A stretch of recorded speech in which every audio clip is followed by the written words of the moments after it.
Muito boa a todos, este é mais um vídeo do canal do Oliver e hoje ele fala sobre a Terra plana em 10 minutos.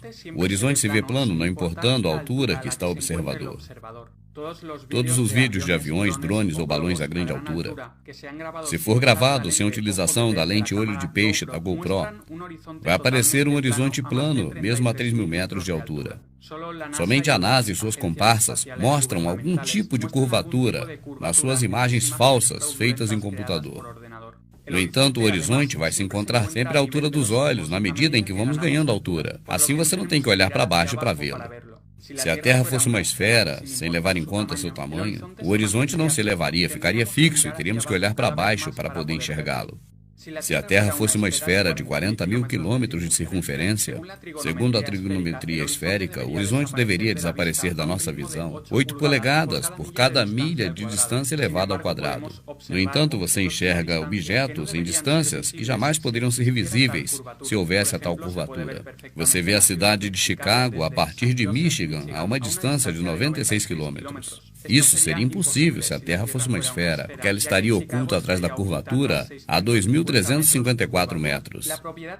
A característica física da água é de estar e permanecer nivelada. Quando este estado está afetado por alguma influência externa, o líquido vai se mover até recobrar seu nível. O que observamos no mundo real é que a superfície de toda a água em repouso sempre forma um plano horizontal. A Terra esférica giratória não é consistente com essa propriedade da água, mas num plano imóvel, sim, claro é.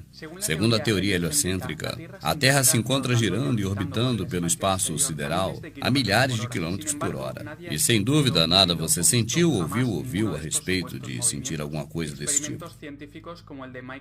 Todos os experimentos científicos feitos aqui na Terra provam que ela não se move de jeito nenhum. Se a Terra estivesse rodando, os tipos de voo seriam muito diferentes dependendo das direções dos aviões. Um avião voando em direção oposta à rotação terrestre percorreria uma distância muito maior do que o avião que está voando em direção oposta na mesma velocidade. Na verdade, e o que você já sabe, é que os tempos de voo dos aviões são sempre os mesmos para qualquer lado. Se a Terra estivesse girando e orbitando conforme nos contaram, seria impossível a estrela polar Polaris estar sempre acima do Polo Norte na mesma posição. E ela está lá, sempre fixa no céu. Ela sempre foi referência para a navegação. Do mesmo jeito, as constelações não mudaram de lugar no mínimo ao longo da história. Isso é incompatível com a história da rotação em órbita terrestre. Se a Terra estivesse girando, a fotografia noturna de larga exposição, que são chamados Star Trails, não mostrariam jamais o círculo perfeito que as estrelas realizam ao redor da estrela Polaris. Mostrariam linhas irregulares. Com isso se conclui que são as estrelas que rodam ao redor de Polaris numa Terra imóvel. Segundo a teoria da gravidade, um objeto menor será atraído por um objeto de maior massa. E, sem dúvida, não há nenhum experimento na história da humanidade jamais mostrou que um objeto de menor massa é atraído por aquele de maior massa. Segundo a teoria, a gravidade faz com que o mar se mantenha agarrado à Terra esférica giratória.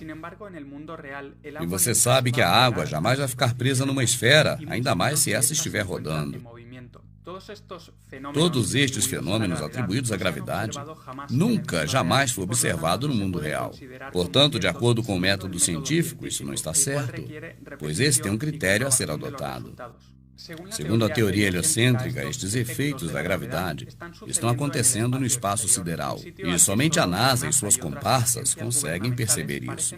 Mas quando analisamos as imagens apresentadas pela NASA, vemos que na verdade são todas composições gráficas feitas por computador.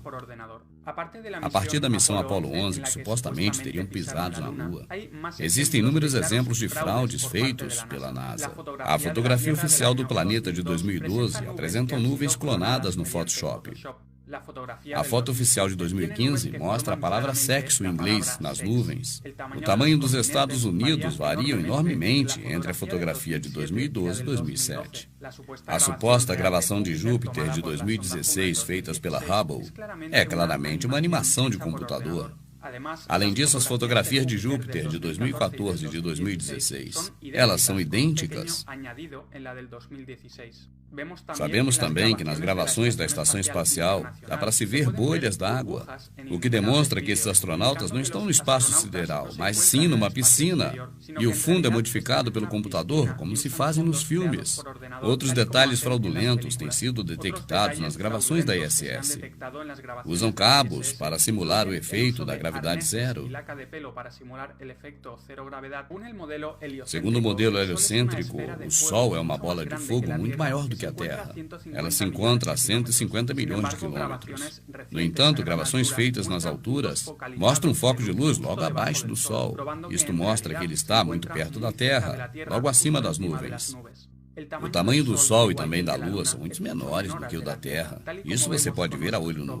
Os raios crepusculares que chegam até nós através das nuvens também prova que o Sol está muito perto, porque se o Sol estivesse tão longe, os raios entrariam de forma paralela e não de forma triangular. Os eclipses são previstos hoje exatamente como as civilizações antigas previam há muitos séculos atrás, muito antes de se inventar a teoria heliocêntrica de Copérnico. Obtendo as datas dos eclipses anteriores, consegue-se prever claramente os eclipses que ocorrerão no futuro, porque seguem sempre os mesmos padrões. E a causa dos eclipses, segundo o modelo heliocêntrico, é o perfeito alinhamento no espaço sideral da Terra, a Lua e o Sol. E, sem dúvida, a causa real é muito diferente. As antigas civilizações e muitos astrônomos ao longo da história têm falado de círculos escuros que não emitem nenhuma luz. E esses estão girando no firmamento junto às demais estrelas. E este efeito foi comprovado recentemente em um voo turístico, onde as pessoas pagaram para ver o eclipse solar 2015 desde o alto. As gravações feitas de dentro do avião mostram círculos escuros próximos ao Sol. E foi um deles que o tapou para provocar o eclipse. A televisão mostrou imagens editadas onde ocultaram esses círculos. No modelo da Terra esférica, existem dois polos opostos. Está um a cada lado do globo. E, sem dúvida, existem grandes diferenças entre o extremo norte e o extremo sul. No extremo norte, as temperaturas são muito superiores e há grande diversidade entre flora e fauna. Ao contrário, no sul, as temperaturas são bem menores. A existência de flora e fauna é praticamente nula. E estas diferenças não têm nenhuma explicação satisfatória no modelo da Terra esférica, já que o Sol clareia do mesmo jeito norte e sul ao longo dos anos. Ao contrário, é totalmente lógico na Terra plana. O Sol, que é muito menor do que a Terra e clareia só no âmbito local, completa uma volta sobre a Terra a cada 24 horas. Ao longo do ano, ele vai caminhando de trópico a trópico e por isso ocorrem as estações. Ao percorrer uma distância bem menor na circunferência do norte, ele circula muito mais lento do que no sul, e por isso que a temperatura é mais elevada. Por outro lado, o Sol tem que viajar mais rápido na circunferência do Sul para dar a volta em 24 horas. E por isso ele passa menos tempo esquentando uma determinada área. E por isso existem diferenças de temperaturas entre Norte e Sul. A Antártida, na verdade, são essas muralhas de gelo que rodeiam a Terra. Quanto mais a notícia se espalha, mais as autoridades proíbem o acesso a essas áreas. A pesquisa e investigação por parte de cidadãos são proibidas. O Polo Sul, portanto, não existe. O que existe é um eixo magnético localizado no centro da Terra. As provas da existência do Polo Sul mostradas pelas autoridades são algumas bandeiras e uma bola metálica. No entanto, esses objetos podem estar localizados em qualquer ponto aleatório ao largo da circunferência de gelo. Também jamais foi feita uma circunnavegação passando pelos dois polos da Terra esférica. Só se fazem círculos na Terra de leste a oeste, oeste e leste, justamente porque é a única circunnavegação que pode ser realizada num plano. As circunnavegações polares que disseram que fizeram são creditadas às pessoas das famílias Rothschild e do governo, e o mesmo acontece com as viagens espaciais. As verdadeiras estrelas e planetas são muito diferentes dos gráficos criados pelos computadores da NASA. Na realidade, são luminárias que mudam constantemente de forma e de cor. Hoje, elas podem ser enfocadas normalmente com câmeras modernas. Então fica provado que não são esferas gigantes que estão a milhares de quilômetros de distância, mas que são, na verdade, luzes no firmamento e estão a poucos quilômetros da Terra. Siga o canal, faça sua inscrição, porque o Oliver continuará falando destes assuntos. E como sempre, muito obrigado e até o próximo vídeo.